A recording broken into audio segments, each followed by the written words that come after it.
So welcome back to my channel, and in this video series we're going to talk about investment taxes. Now when it comes to investing, one of the things you cannot avoid and overlook is taxes. No matter whether you're in Canada, US, Australia, you need to pay capital gain taxes. So in this video we're going to talk about how to calculate capital gain taxes, and we're going to do a couple of comparisons between investing versus working, whether you're a high income earner or a low income earner like a retired person. So let's get started.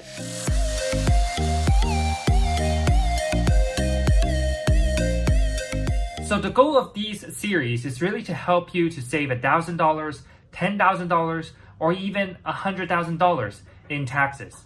So the overall long-term benefits of taxes is quite important, and you can imagine taxes like the rule of the game.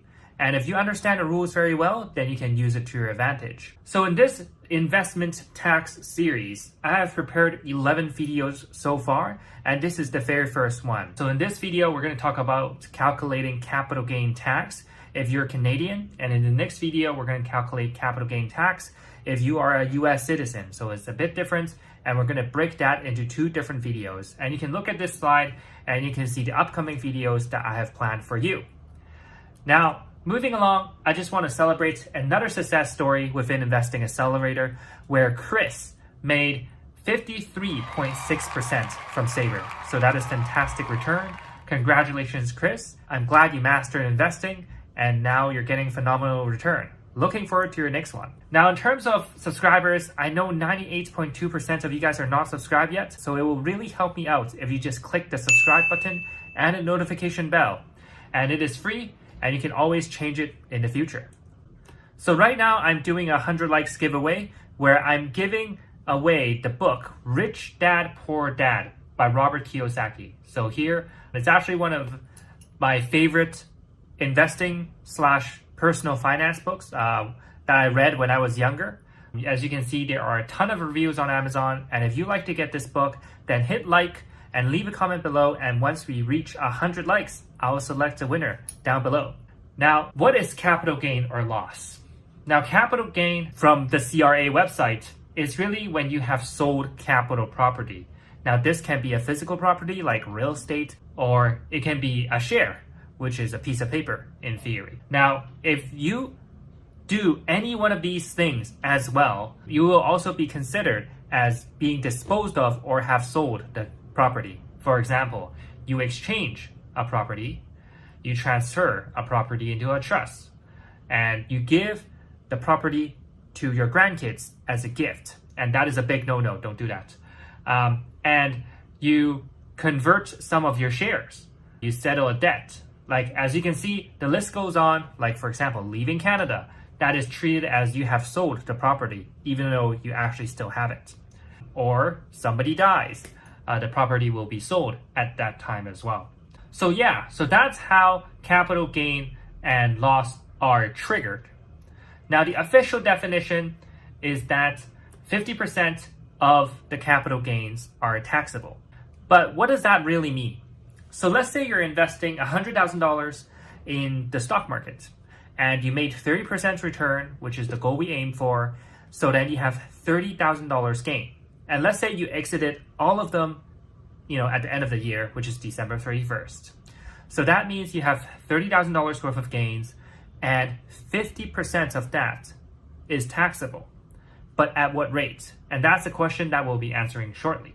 So let's say 50% of that is taxable, so you will include $15,000 on your tax return. Okay? Now, there are two main scenarios when we're talking about this. The first scenario is if you are making a lot of money. Like if you are a full-time professional making over $150,000 a year, we'll do a scenario on that because you'll be in the highest tax bracket. But if you are also a retiree and you're making $0 and you're at the lowest tax bracket because for some odd reason you don't have pension, we'll look at that as well. Now, one of the useful tools I found online is a tax calculator provided by taxtips.ca. So I'll include the link below in the comments section so you can check that out. But basically, I have played around with a couple of scenarios, so then it will help you better understand what is the amount of taxes you need to pay if you make 30%, which is $30,000 of capital gain this year. Okay, so scenario 1, you are a full-time professional making over $150K a year. This means you're taxed at the highest bracket in Canada. So the rule of thumb is really around 25% of the gain will be taxed. So for example, with 30K gain, you pay 15K tax, which is 50%, and 8 times 25. And then, so it's around 4K of taxes that will be included as capital gain. So with 30K gain, 15K is taxable. And if you take that and times it by 25%, then it's approximately $4,000 worth of taxes. So on the right-hand side, this is actually a screenshot from Tax Tips Calculator. And here you will see that if you make any additional capital gain, it will be taxed at approximately 25% or so. And for BC, in total, you'll be paying $46,000 worth of taxes. If you actually use the calculator and you exclude this 30K of capital gain, then you'll be paying 42K of income taxes. So that means the capital gain related tax, the incremental part, is around $4,000 or so. So what does that really mean? With $4,000, you can get 2,000 donuts from Tim Hortons. You can get 4 PlayStation 5s. And you can even pay 2 months of rent, depending on what kind of condo you're renting.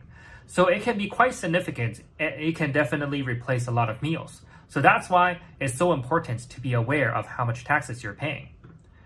Now, what if you don't invest? What if instead of investing 100K and getting 30% return, you just work?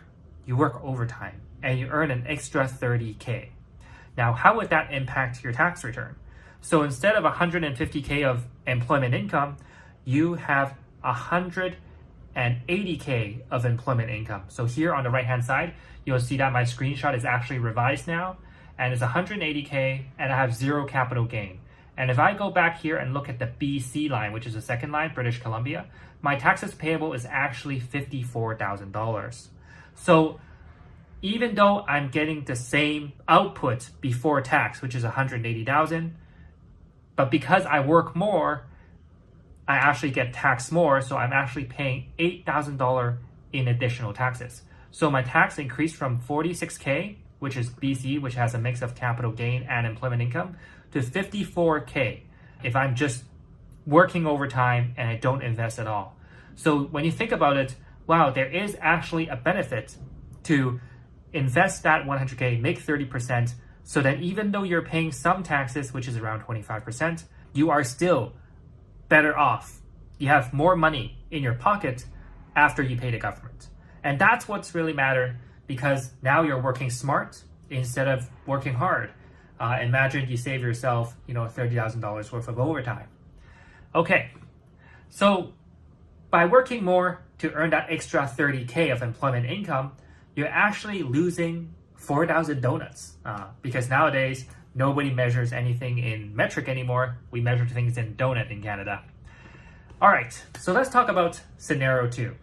If you are retired and you make $0, and this is an extreme example because I assume you have no pension, no old age security, and you're at the lowest of the low in terms of tax bracket. And here you'll see that on the right hand side, I have the screenshot here, and the capital gain is $30,000, right? And only half of that is taxable, so $15,000. And then afterwards, if you look at BC, then you can see that capital gain is approximately 10%. And you can see a difference by provinces, but you can just look at the province that you're living in and revert that. So in terms of taxes payable, it's only $378. So that's a lot less. So that means you have a lot of incentive to make capital gain when you are making a low income.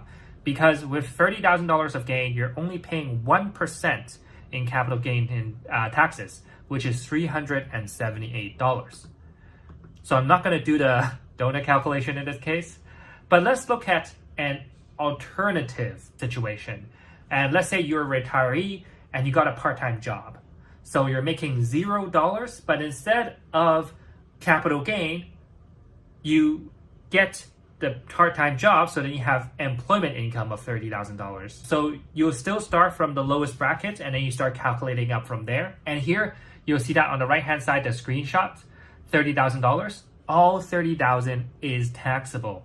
And below, you'll see that for BC, the taxes payable is $3,387. So when you do that comparison, it's actually 3.3 here.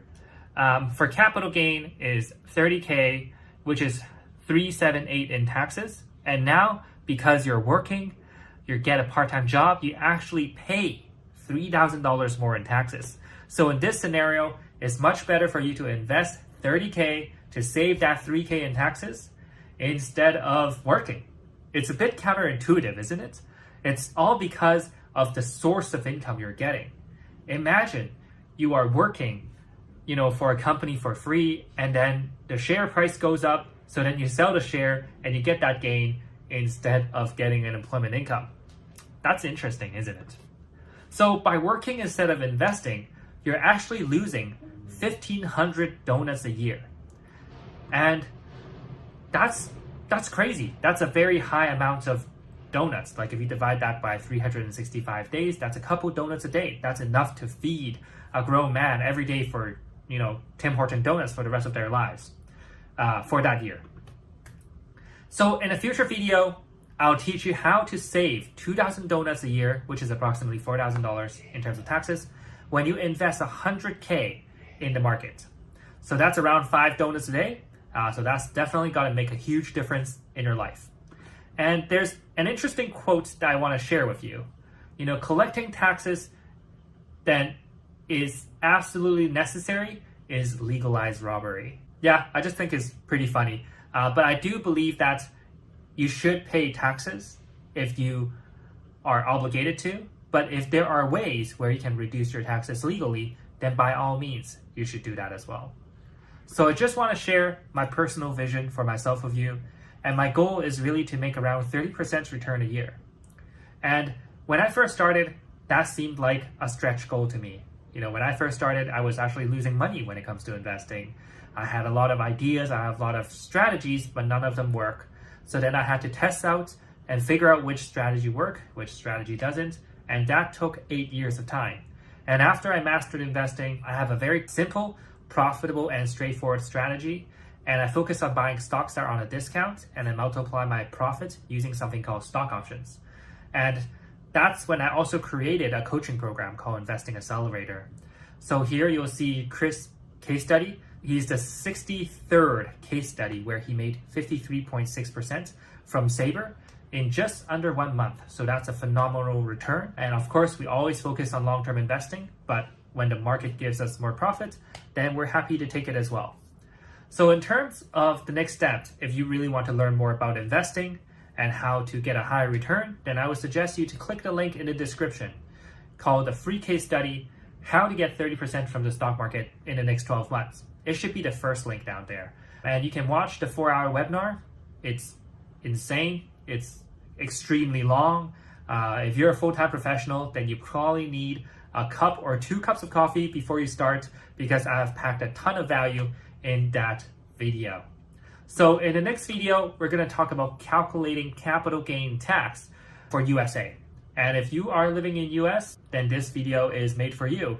And in a future video, we're going to talk about capital gain strategy, investing tax strategies to help you reduce capital gain tax. So when you're investing your first 100K, you should pay zero in tax. So make sure you watch that video, and yeah, happy to connect.